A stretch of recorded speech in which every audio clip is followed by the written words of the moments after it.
She was so moved she gave £10,000 to the charity they were backing.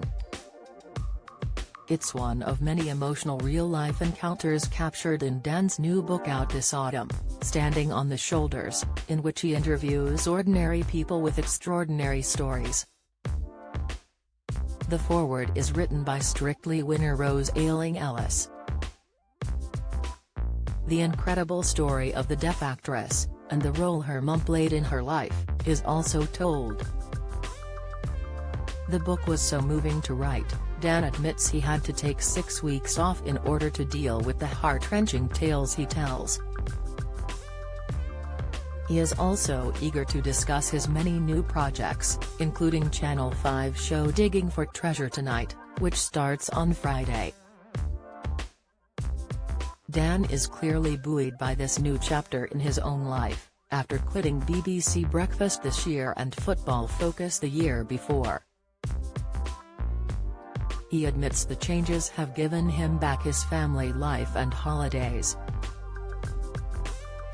Dan also credits his Strictly appearance last year with making him a better TV presenter and giving him far more confidence. He also reveals passers-by often walk past him and mimic his dancing. On the new book, he said, "I'm really proud of it. There's lots of people that I've spoken to over the last year, people like Martin Hibbert, who was paralyzed in the Manchester bomb and recently climbed Kilimanjaro. There's also the 3 dads who lost their daughters to suicide. They have come together and raised nearly £1 million for Papyrus, the suicide prevention charity." Nicole Kidman was in the UK watching BBC Breakfast and was so taken by the story she got in contact and donated £10,000. "So I got in touch with her about why that story had had such an impact, and she is in that chapter. In all honesty, this book is the best thing I've ever written, and it's also the worst thing. When I was writing about the dads who lost their daughters, I genuinely had to take 6 weeks off thinking about the book. As a father of 2 daughters, we've got a son as well, I just couldn't stop thinking about what they've been through and how I would react if I was in that situation. What I found inspirational is that they've been through some of the worst things that life can throw at them, yet they found a way through. I hope that reading the book, people can see that we all live in dark, weird and mysterious times.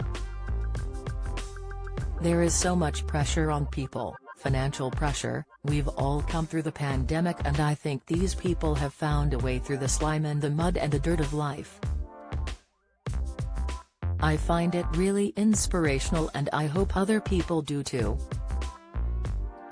Dan was a surprise success on last year's Strictly, making it to the quarter-finals with professional dancer Nadia Bichkova.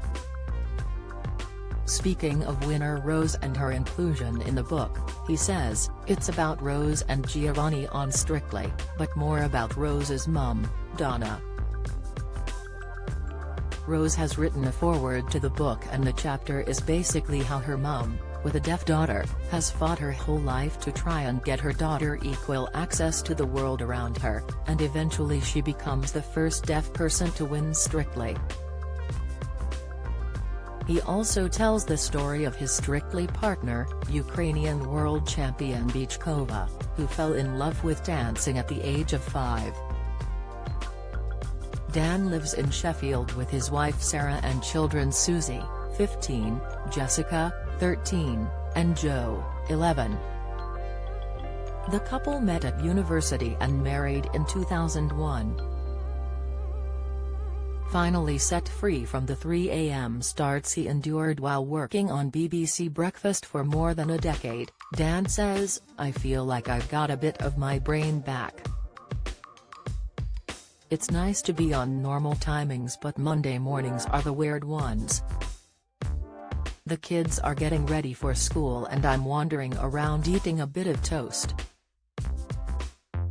I'm not complaining, but because I worked every single Saturday we only ever had a 4-day holiday for many years. So we actually went on holiday for a whole week. We went to Keswick with friends and we had a lovely time. Looking back on his Strictly journey, he says that mastering the dance floor, which he thought would be impossible at first, was a huge boost. Dan learned a range of dance styles, including the Viennese waltz, to his wife's favorite song She's Always a Woman by Billy Joel. And he performed a jive dressed as a lobster. He explains, "I was always a confident person, but I think the whole process gave me far more confidence in something which I thought was totally beyond me. It was a bit of an eye-opener, really. I was really comfortable on telly but barely on the dance floor, and I think I'm a better presenter because of it. It has made for some very unusual encounters with the public." Dan explains, "I was in London yesterday and 2 people clocked me on the other side of the street. They waved and lobstered past me. But don't expect the same flamboyance in outfits on the new show he co-hosts with Michaela Strachan and Raksha Dave. Digging for Treasure Tonight features a team of amateur metal detectorists at a location known for archaeological treasures on a mission to search for artifacts.